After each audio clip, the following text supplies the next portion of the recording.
Margaret Fairley stood in the nursery doorway of Ashford Park, watching a 5-year-old girl press her small hand against the cold corridor wall outside her father's bedroom at midnight, listening to a duke whisper a name in his sleep that was not his wife's and not his daughter's.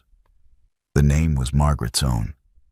She had come to this house as a governess because she needed work, but also because 20 years ago her father, a country physician, had been dismissed from these same rooms for telling a duchess the truth, that she was dying not from illness, but from a husband who had forgotten how to speak to her as though she existed.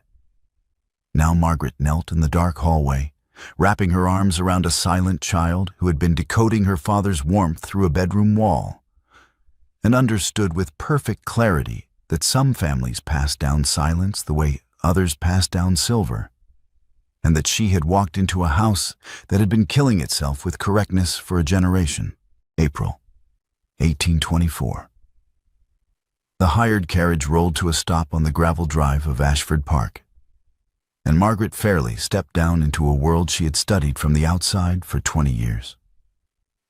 One trunk, her father's medical case notebook wrapped in oilcloth at the bottom, beneath the gray dresses and the worn copies of Herodotus.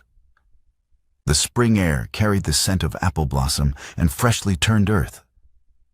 But the house itself stood like a monument to restraint. Palladian columns, perfectly trimmed hedges, windows that reflected the sky without revealing what lay behind them. Mrs. Alcott met her at the side entrance. The housekeeper was perhaps 60, her face composed into the kind of professional neutrality that came from 3 decades of service. She extended a hand for the trunk. "You are the new governess?" "I am Miss Fairley." The surname landed between them like a stone dropped into still water. Mrs. Alcott's hand froze on the handle.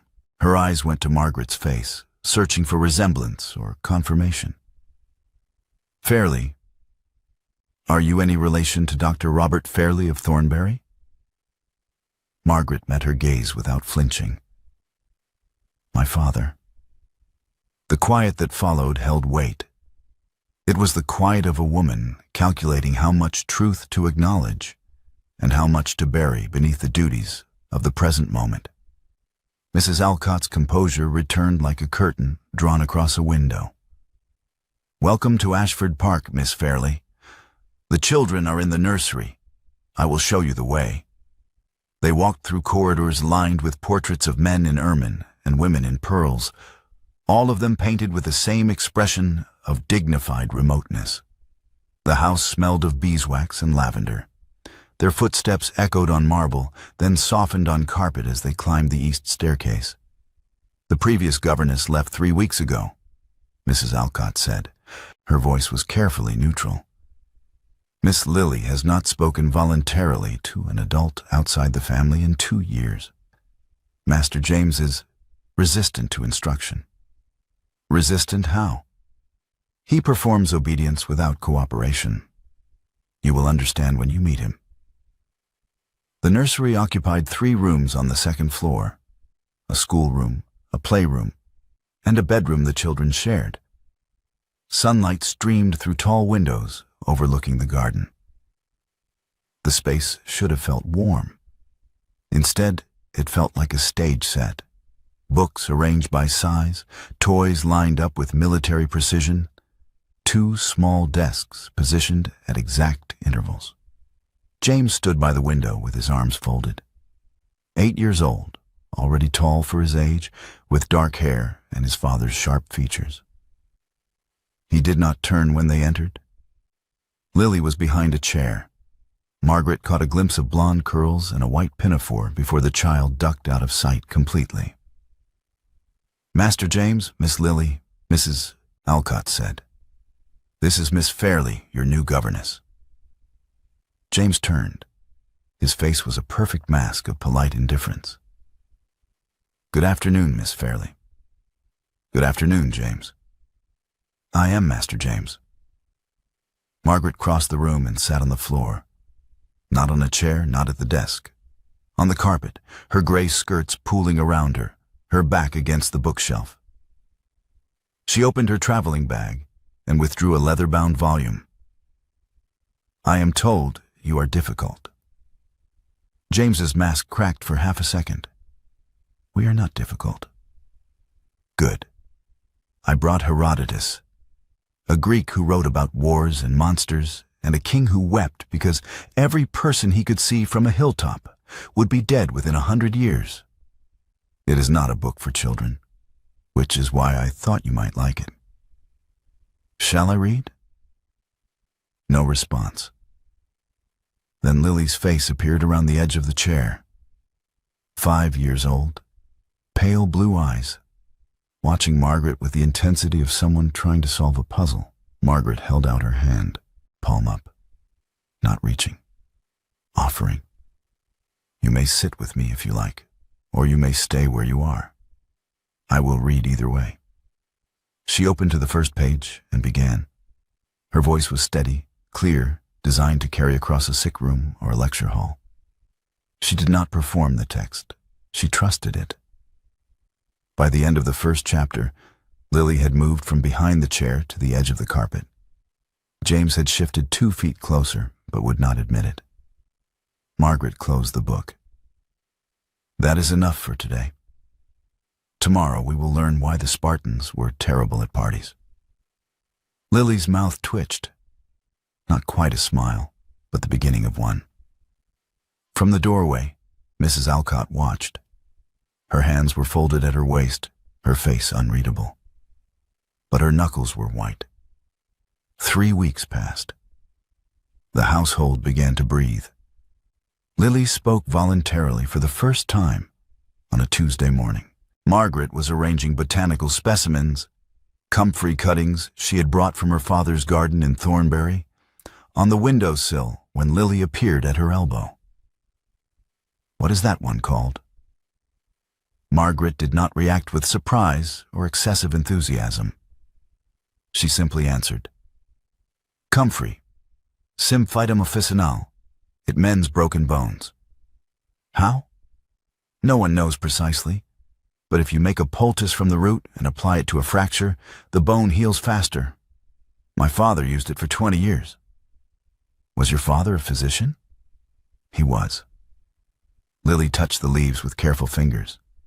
"My mama says physicians are necessary, but unpleasant." "Your mama is half correct." The child looked up. Margaret smiled. By the end of the week, Lily was speaking in full sentences. She asked questions about everything: why the sky was blue, whether horses dreamed, if it was possible to read every book in the library before one died. Margaret answered each question seriously, without condescension. James took longer. But during a reading of Herodotus's account of Thermopylae, when Margaret gave the Spartan king Leonidas a Yorkshire accent and the Persian emperor Xerxes the voice of a London dandy, James laughed. A real laugh, unguarded and loud. He caught himself immediately and tried to suppress it, but the sound had already escaped. Margaret did not comment. She simply continued reading. The east corridor, which connected the ducal chambers to the main staircase, passed directly by the schoolroom. It was not the most efficient route from the Duke's study to the library, nor from his bedroom to the breakfast room. But Edward Hale, Duke of Asheford, began walking it daily. He told himself it was habit, that the route had always been part of his rounds, that the fact the schoolroom door was often open and Margaret's voice often audible was irrelevant to his choice of path. Dawson, his valet, noticed. So did Mrs. Alcott. So did the footman and the housemaids and the cook. The entire household watched the Duke slow his pace as he passed the schoolroom, watched his head turn fractionally toward the sound of laughter or recitation, watched him stand in the corridor for 10 seconds, 20, before continuing on his way. Margaret noticed as well. But she did not interpret. She was a governess. Governesses did not interpret the movements of dukes. Lord Hugh Lennox visited on a Thursday afternoon in early May. He was Lady Helena's elder brother, 41, a man who moved through the world with the confidence of someone who had never been refused anything. He arrived without warning, as family was entitled to do, and found Margaret in the garden with the children. Lily was drawing a botanical illustration of comfrey. James was reading aloud from Thucydides. Margaret had graduated him from Herodotus the previous week. Margaret sat on the grass between them, her sleeves rolled to her elbows, dirt under her fingernails from replanting the cuttings. Hugh stopped on the terrace. His gaze moved over the scene with the precision of a man assessing a ledger. The help is becoming familiar. Margaret heard. She did not react, but her hands stilled on the page she was turning.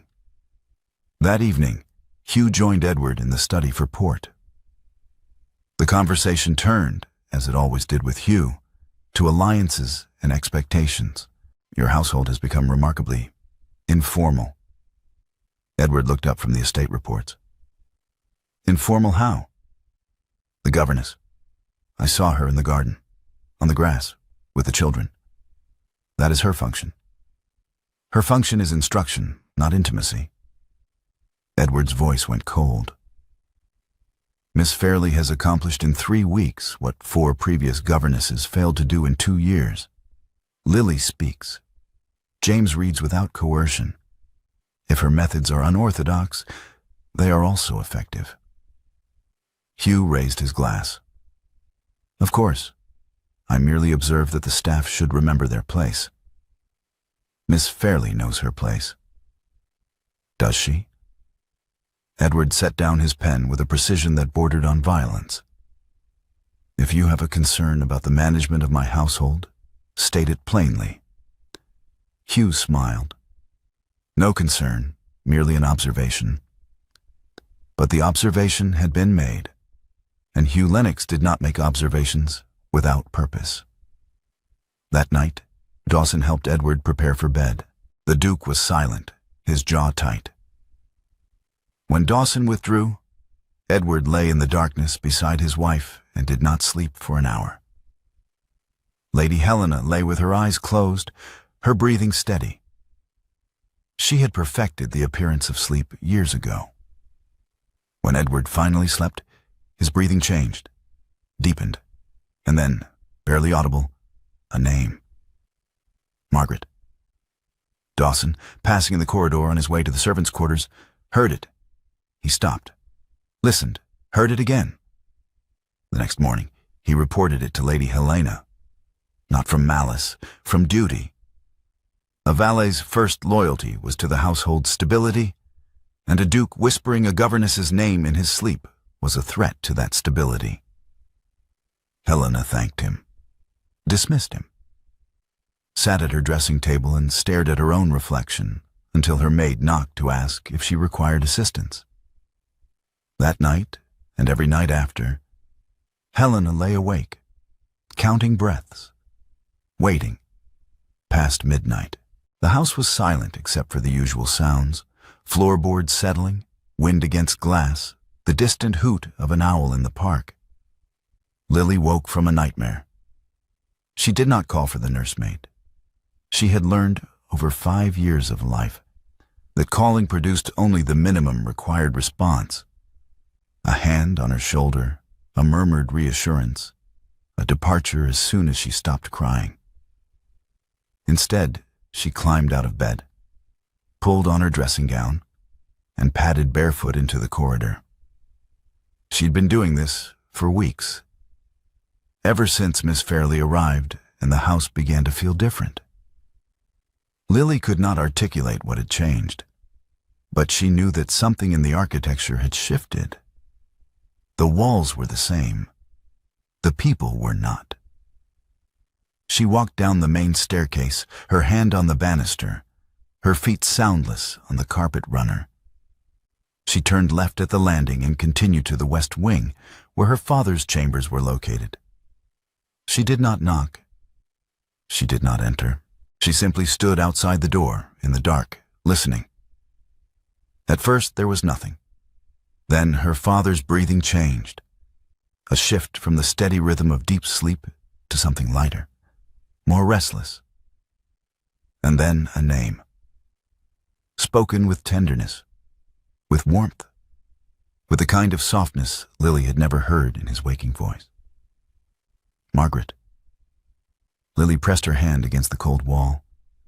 She did not understand what it meant. She understood only that her father's sleeping voice knew a warmth his waking voice did not, and that the name was not her mother's and not hers.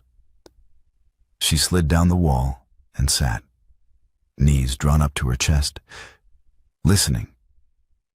Margaret, returning from the kitchen with warm milk to ease her own sleeplessness, found her there.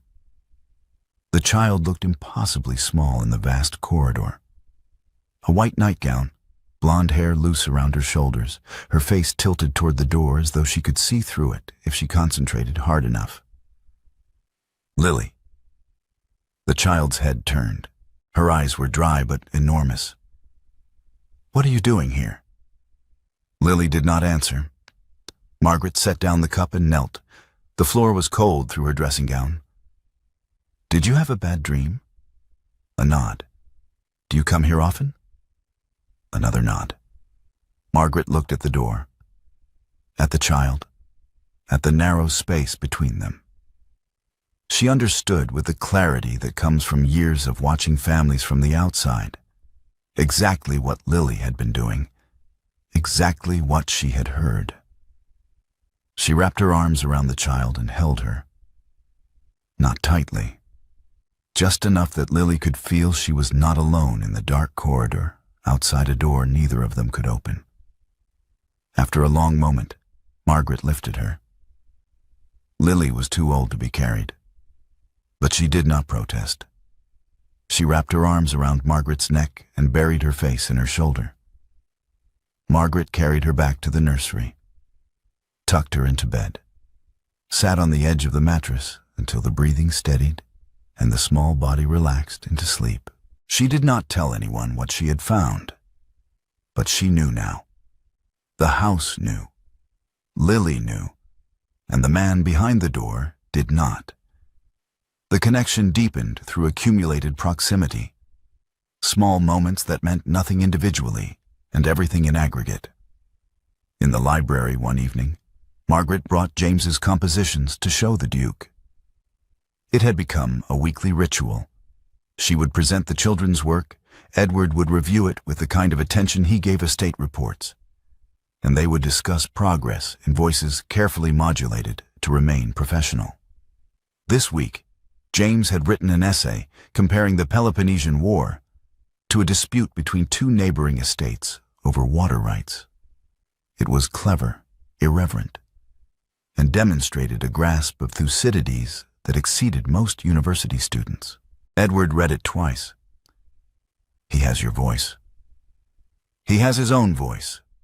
I merely gave him permission to use it. The previous governesses said he was incapable of sustained attention. The previous governesses bored him." Edward looked up. Margaret was leaning over his shoulder, pointing to a passage in the margin where James had drawn a small illustration of a hoplite wearing a top hat. Her hair, pinned up during the day but loosening now in the evening, brushed against his jaw.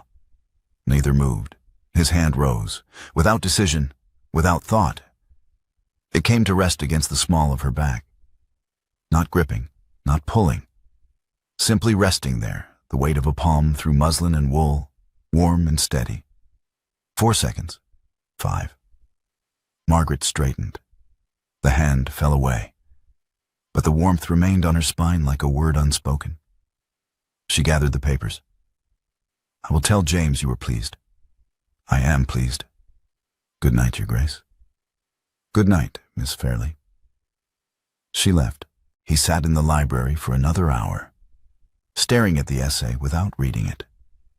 2 days later, Hugh visited again.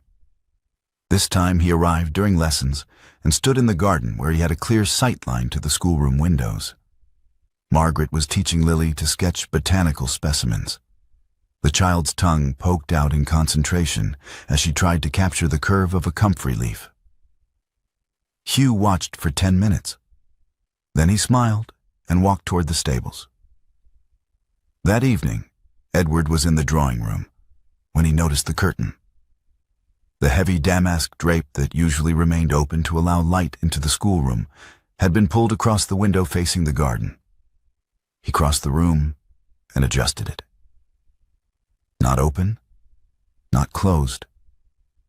Positioned so that someone standing in the garden would have no view of the interior, a spatial shield. Noticed by Margaret the next morning. Not commented upon.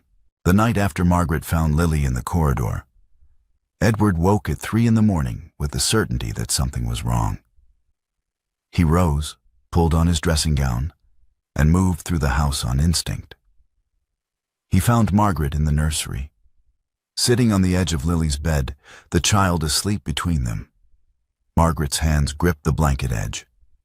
They were shaking, not from cold, from the weight of what his daughter had been doing, from the knowledge of what she had heard. Edward did not ask permission. He sat on the opposite side of the narrow bed and reached across. His palm came down over both her hands, pressing them still. The tremor continued for several seconds. Then it began to ease. Her breathing steadied. His hand stayed where it was. They sat like that, connected across a sleeping child, until her hand stopped shaking and the first gray light appeared at the window. When he finally withdrew, her hands felt cold where his warmth had been. He stood. "She will be well?" "Yes." "Thank you for staying with her." "It is my function." He looked at her for a long moment. Then he left without saying anything more. Margaret sat until full dawn. Then she returned to her own room and did not sleep at all. 6 weeks after Margaret's arrival. The ducal bedchamber. Midnight. Helena had been watching for 3 weeks. Since Dawson confirmed what she already suspected. Every night, the same pattern. Edward's breathing would shift, his lips would move, and the name would surface like something drowned. Tonight, she did not wait. When his breathing changed, she lit the candle on the nightstand. "Margaret." The name came soft and warm, the voice of a man who did not know he was speaking. Helena placed her hand on his shoulder. "Edward." He woke slowly, disoriented, blinking in the candlelight. "Do you love her?" 4 seconds, his face in the golden light. A man constructing the correct response, assembling the architecture of denial that had served him for 34 years. "No." "Then why do you whisper her name every night in your sleep?" The question hung between them. He had no answer, not because he was hiding one, because the question described a man he did not recognize. Helena sat up. 8 years of composure cracking, not from cruelty, from the accumulated weight of being correct in every particular and loved in none. "I have done everything correctly, everything. I have given you an heir. I have managed your household. I have attended every function, smiled at every guest, performed every duty expected of a duchess. And you say her name, not mine, hers." "Helena, do not apologize. Apologies are for accidents. This is not an accident. This is your body telling the truth your mouth will not."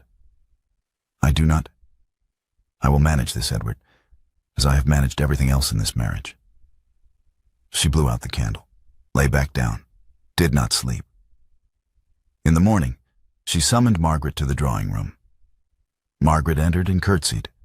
Helena gestured to a chair. Margaret remained standing. "Miss Fairley, your presence has become disruptive to the domestic order of this household. I have written a reference. A position has been identified in Yorkshire. You will leave at the end of the week." Margaret's face did not change. "May I ask the nature of the disruption?" "You may not." "Then I will say only that the children will adjust." Children do not adjust, my lady. They learn what is permitted and stop asking for what is not. Helena stood. That will be all, Miss Fairley. Margaret returned to the nursery. One trunk, the same trunk she had arrived with. Her father's notebook wrapped in oilcloth at the bottom. James found her packing. He stood in the doorway, arms folded, 8 years old and already capable of the expression his father wore when someone disappointed him. Where are you going? Another household. Why? Because my work here is finished. That is a lie. Margaret stopped folding the gray dress. Yes. Is it because of father? She turned. What do you mean? Lily told me. She goes to the corridor outside his room at night. She hears him say your name. A 5-year-old standing alone in a dark corridor, listening to her father whisper a name that was not her mother's and not hers, trying to decode the warmth in a voice she had never heard directed at her. The image struck Margaret like a physical blow. James, look after your sister. That is your work. It was. She finished packing, carried the trunk down the side stairs. The hired carriage was waiting on the drive. From the nursery window, Lily watched, her hand pressed against the glass. She did not wave. She did not call out. She did not speak again. 4 days. Lily had not spoken. Not to Mrs. Alcott, not to the nursemaid, not to James. She ate when food was placed before her. She dressed when told. She sat where directed. She had become the perfect child, obedient, quiet, empty. The house's own architecture reproduced in miniature. On the 4th day, James walked into his father's study. He had never entered uninvited. The door was heavy oak. He pushed it open without knocking. Edward looked up from the estate ledgers. James, you should knock before your sister has stopped speaking. Edward set down his pen. The physicians say it is not uncommon for young children to experience periods of... The physicians are wrong. She stopped because you sent away the only person who listened. Miss Fairley sat on the floor. She held her hand. She read to her every night. You visit us on Tuesdays and Thursdays at 4 o'clock for 11 minutes. I have counted. No sound passed between them. She was listening to you. Through the corridor wall at night, even your sleep knows her name. But you let Mother send her away. Edward's hands went white on the desk edge. James took a step forward. His voice was steady, devastating in its clarity. You told me a duke does not show what he feels. I think a duke does not feel what he feels. And Lily has known longer than any of us. He turned and walked out. Edward sat alone in the study for 10 minutes. Then he rose and went to the nursery. Lily was by the window, the same window where she'd watched Margaret's carriage depart 4 days earlier. He knelt beside her chair, his knees on the floor where Margaret had sat the first day, where he had never been. Lily? She did not turn. I am sorry. Nothing. He stayed for an hour. On the floor, the longest hour of his life. His knees ached, his back protested. He did not move. Lily remained at the window, silent and unreachable. The room held them in the quiet of a man discovering that his daughter's muteness was his own, reflected back. When he finally rose, his legs were stiff. He placed his hand on her shoulder. She did not flinch. She did not respond. He left the nursery and found Dawson in the corridor. Miss Fairley, where did she go? Dawson hesitated. Then, she did not take the Yorkshire position, Your Grace. She's gone home. Thornbury. Edward rode 14 miles in the rain. The cottage stood at the edge of the village, half hidden behind an overgrown garden wall. Comfrey grew through the gaps in the stone, the plant that mended what was broken, thriving in the ruins. Margaret was in the garden, cataloging what had survived the years of neglect since her father's death. She wore an old dress, her sleeves rolled up, dirt on her hands, and her hem. Miss Fairley. She did not turn. Your Grace, you are wet. Lily has stopped speaking. Her hands went still on the stem she was examining. She has not spoken since you left. James tells me she stopped because I sent away the only person who listened. Lady Helena sent me away. I allowed it, which is the same thing. She turned. He was soaked through. Nothing like a duke, everything like a man who had ridden 14 miles in the rain because a 5-year-old would not speak. You whisper my name in your sleep. Lily heard you. She sat in the corridor outside your room, night after night, listening to her father say a name that was not hers. She is 5 years old. She understood before you did. He absorbed this. The image of his daughter alone in the dark, pressing her hand against a wall, trying to understand his warmth. I do not understand what I feel. I have never known how. I was 12 when I decided not knowing was safer. What happened when you were 12? My mother died. My father loved her so completely that when she was gone, he became a ruin. He stopped managing the estate. He stopped seeing his children. He stopped functioning. I watched a capable man destroyed because he had loved someone. I built my life to ensure it could never happen to me. Your mother, was she attended in her final illness by a Dr. Fairley? His face changed. My father was Dr. Robert Fairley. He told your father the Duchess did not need medicine. She needed to be loved. Your father dismissed him that evening. He lost his practice, his income, his life's work. He spent his remaining years treating villagers for pennies and teaching me everything he knew, because he could not afford to send me anywhere else.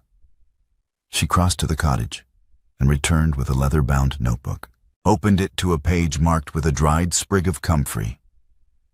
Lady Asheford, Duchess, October 1793. The condition is not organic. The patient presents symptoms consistent with prolonged emotional deprivation. She does not need laudanum. She needs to be spoken to as though she exists. Communicated this to His Grace. Received notice of termination within the hour. Edward read his mother's name in another man's hand. Read the diagnosis that had ended a career and killed a woman. Your family has been refusing the same prescription for 20 years.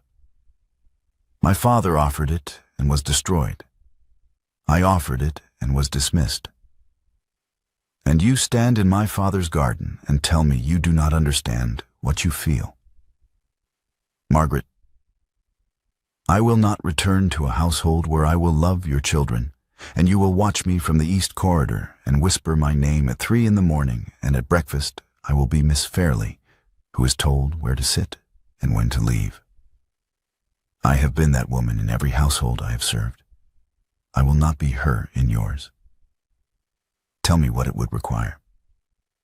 The truth, spoken aloud, not to me, to the world that needs to hear it, not at midnight, not in sleep, not in a garden in the rain.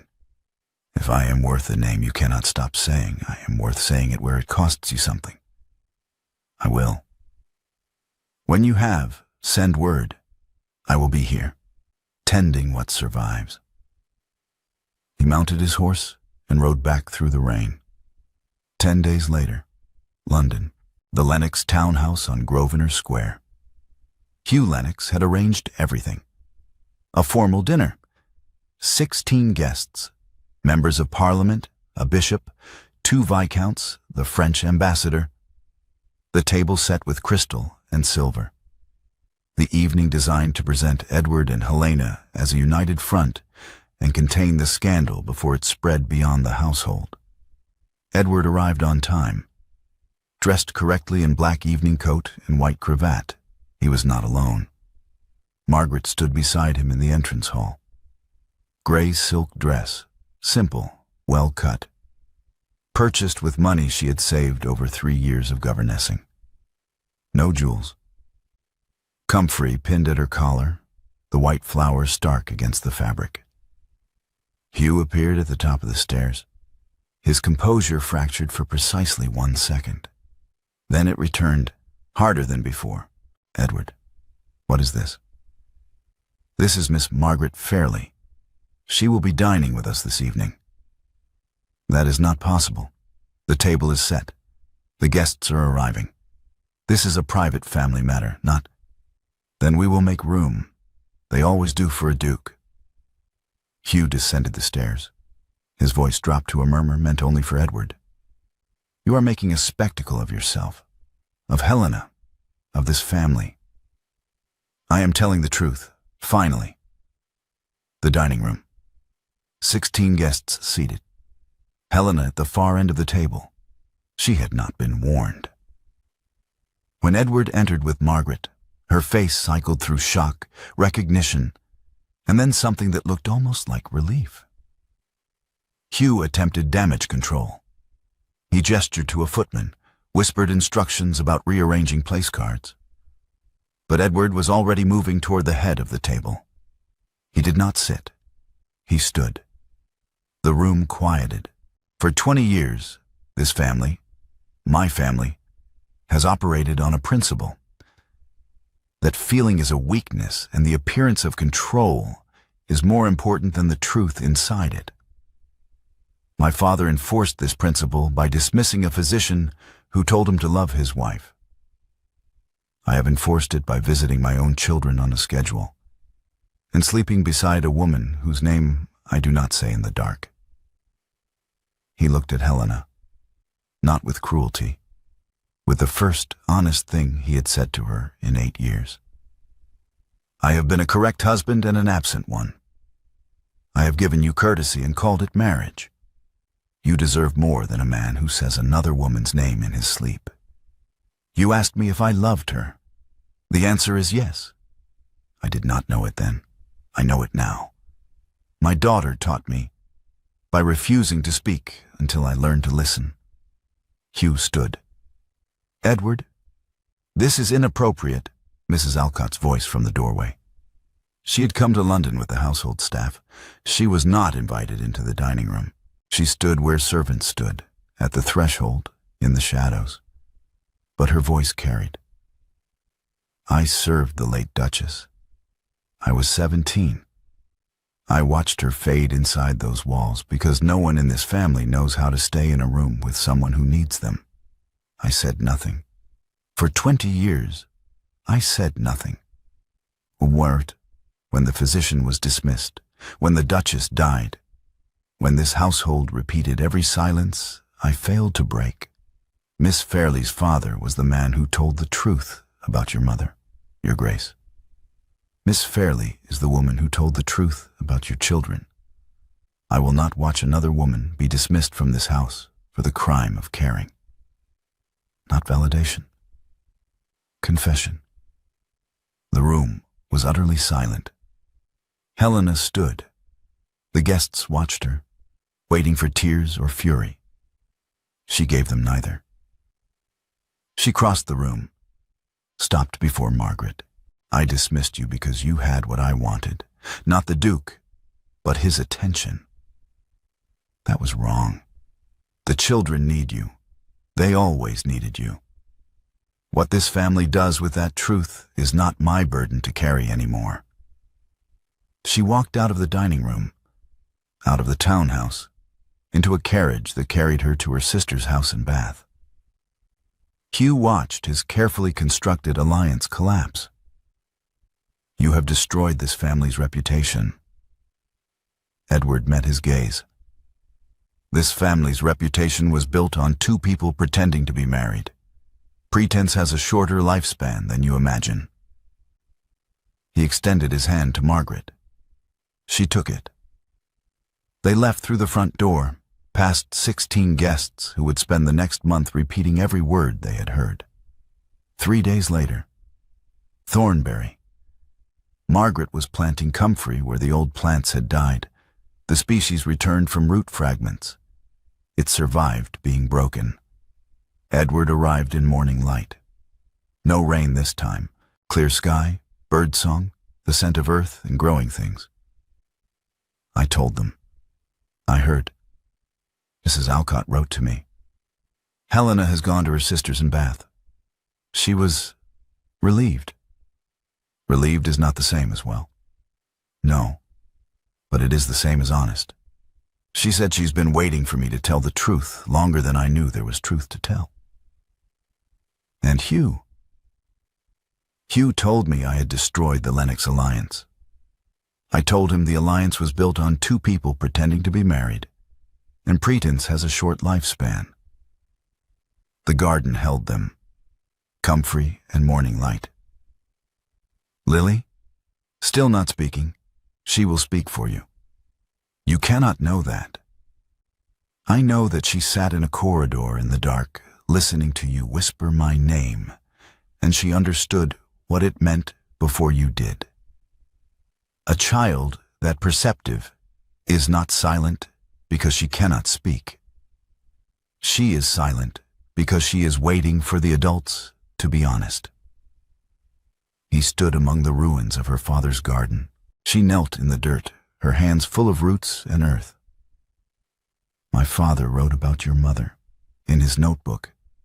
He wrote that she needed to be spoken to as though she existed. I know. You showed me. He could not save her. He was dismissed before he could try. I came to your house and I did what he could not. I spoke to your children as though they existed, and you dismissed me too. Yes. Do not do it again. I will not. He knelt in the garden earth. Not a proposal, a position. The same position he had finally taken in the nursery beside Lily. On his knees. In the dirt where her father's plants grew, looking up at her. She bent down to him, her hair falling around them, her hands on his shoulders, dirt and all. She kissed him, not fiercely. Slowly. The kiss of a woman who had waited 26 years to be the one someone looked up to. He did not rise. She did not kneel. The geometry held. The Duke in the mud, the physician's daughter above him, the comfrey growing around them both. Asheford Park, the nursery. Margaret knelt beside Lily's chair. The child had not spoken in 16 days. Margaret placed her hand in the chair arm. Palm up, the same gesture from the first day. Lily looked at the hand. Reached down. Both small hands gripped Margaret's with the strength of a child who had learned that people left. I came back. Lily's mouth moved. Then, thin, hoarse, the voice of someone who had held silence like a breath held too long. You came back. From the doorway, Edward. Old habit. Standing outside, observing but not entering. Margaret looked at him. Come in. He entered, knelt, his knees on the nursery rug, the floor he had never touched until the day she left, the floor Margaret had sat on the first day. James appeared in the doorway, arms folded. She spoke. She spoke. Good. I require Herodotus. Miss Fairley left at the Battle of Thermopylae, and I refused to learn what happened from anyone else. Margaret laughed. The sound filled the nursery the way warmth filled a room when someone opened a window sealed too long. Spring. The Asheford garden. Not the formal garden with its geometric hedges and gravel paths. The new one. Margaret's design. Medicinal plants arranged by family. Comfrey, yarrow, lavender, meadow sweet. A physician's garden, planted by a physician's daughter, on the grounds where her father had been dismissed 20 years ago. Lily drew on a blanket spread beneath an apple tree. Botanical illustrations, her hand guided by Margaret's teaching. She talked while she worked. Observations, Latin names, questions about root systems and flowering seasons. James read under the next tree. Thucydides now. He had graduated himself from Herodotus. He read aloud to anyone who would listen, performing the speeches with theatrical flourish. Edward walked from the house. No ledger, no schedule. He sat on the ground beside Lily. She handed him a drawing without looking up. A comfrey plant labeled in careful Latin with a note at the bottom. "This one is Papa's because it does not know it is strong." He read it. His face broke open, not from pain but from the unrehearsed surge of being seen by a child who had decided to speak again. "You are sitting on the comfrey?" He looked down. "I am aware. It is medicinal." "So I am told," repeatedly. "My father would have liked you. Your father would have told me I was 20 years late." "You were 20 years late." "I know." She took his hand, not the gesture of a governess reaching for an employer, the deliberate, unhidden daylight grip of a woman who had decided she would no longer be indispensable in private and erased in public. From the kitchen window, Mrs. Alcott watched, the same window where, 20 years ago, she had watched Dr. Fairley's cart leave the drive and said nothing. This time, the woman stayed. Mrs. Alcott set down the glass she had been drying, allowed herself finally the tears she owed the first Duchess and never paid. In the garden, Edward sat in the dirt beside a woman who had taught his children to speak and his household to feel. Lily drew plants that mended what was broken. James read about ancient wars and forgot to perform indifference. The comfrey grew around them all. The plant that survived being broken, that returned from fragments, that had been prescribed 20 years ago, and finally, at last, allowed to take root.